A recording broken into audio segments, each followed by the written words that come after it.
Hello friends, आज का जो हमारा टॉपिक है शेपर टूल है कि आपने डिफरेंट किस्म की शेप्स अगर बनानी है तो आप कैसे बनाएंगे।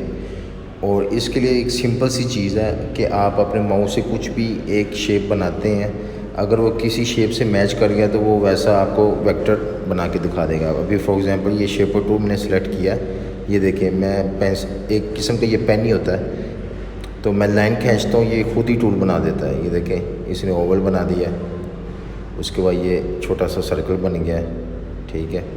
उसके बाद कोई भी शेप आप बनाओ, ये रेक्टेंगल बन गया है, ठीक है। आपने शेप पकड़ानी है, ये इसका काम होता है जल्दी में काम करना होगा आपने ना, लेकिन इसके लिए आपको ये एग्जैक्ट साइज़ नहीं बताता।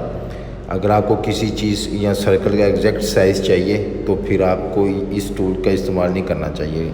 ये जस्ट वैसे ही होता है। फॉर एग्जांपल जैसे आपने कोई कार्टून डिज़ाइन करना है, कार्टून वेक्टर बनाना है, वहाँ पे ये ज़्यादा यूज़ होता है, ठीक है। और ये इस तरह की शेप्स नहीं बनाएगा। फॉर एग्जांपल जैसे ये मैं भी कर रहा हूँ, इस तरह की शेप्स नहीं बनाएगा। ये एक सिंपल शेप्स टूलर है जिससे आप छोटी मोटी नॉर्मल शेप्स बना सकते हैं, ज़्यादा डिफ़िकल्ट किस्म की नहीं बन सकती, ठीक है।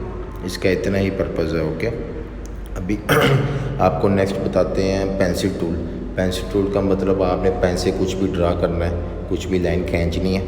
अभी फॉर एग्जांपल ये पेंसिल टूल मैंने पकड़ा, इसकी शॉर्ट की को भी आप याद रखें, शॉर्ट की याद होनी चाहिए।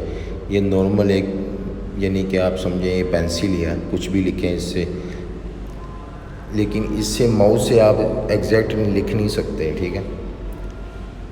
तो ये नॉर्मल पेंसिल टूल है, इसका इतना यूज़ नहीं होता ग्राफिक डिज़ाइनिंग में। ये जस्ट वैसे ही ड्राइंग के लिए है, कुछ भी आपने ड्रा करना है या कार्टून बनाना तब ये यूज़ होता है, और ये आउटलाइन में बनती है, ठीक है। ये जब आप पेंसिल टूल यूज़ करेंगे, इसकी कुछ भी लाइंस खींची जाएंगी वो आउटलाइन होगी। उसके बाद स्मूथ टूल आ गया। स्मूथ टूल क्या होता है, अगर आपकी कोई भी आपने लाइन ड्रा की है, ठीक है। फॉर एग्जांपल ये मैंने लाइन ड्रा की है, अगर ये स्मूथ नहीं है, हल्की सी टेढ़ी है, अगर आपको लग रहा है ये बिल्कुल सीधी नहीं है, इसको थोड़ा सही करना चाहिए, आप लाइन के ऊपर ये टूल यूज़ करेंगे, ये उसको थोड़ा स्मूथ कर देगा, ठीक है। लाइन को सीधा करेगा, एक्यूरेट करेगा। ये स्मूथ टूल है, इसका भी इतना ज़्यादा यूज़ नहीं होता, लेकिन आपको इस टूल के बारे में पता होना चाहिए, ठीक है। हमारे कोर्स में आपको सब टूल बता रहे हैं, लेकिन जो इम्पोर्टेंट होगा उसके ऊपर हम ज़्यादा काम करेंगे। उसके बाद आ गया हमारा पाथ अरेजर टूल। अभी फॉर एग्जांपल ये मैंने एक शेप बना ली, ठीक है।